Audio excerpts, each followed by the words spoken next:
Hey there friends, welcome back to my channel. In today's video I'll guide you step by step on how to force restart Samsung Galaxy S25 or S25 Ultra. Sometimes your phone may freeze, become unresponsive, or get stuck on the screen, and a simple restart won't work. That's when a forced restart comes in handy.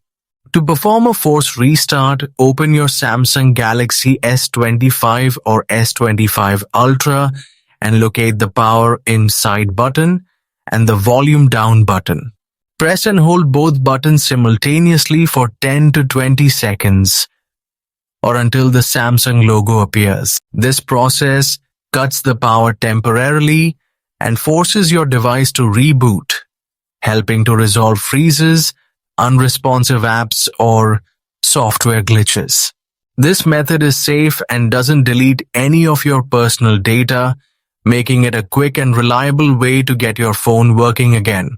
If this tutorial helped you, don't forget to like, share, and subscribe to my channel for more tech tips, troubleshooting guides, and gadget tutorials.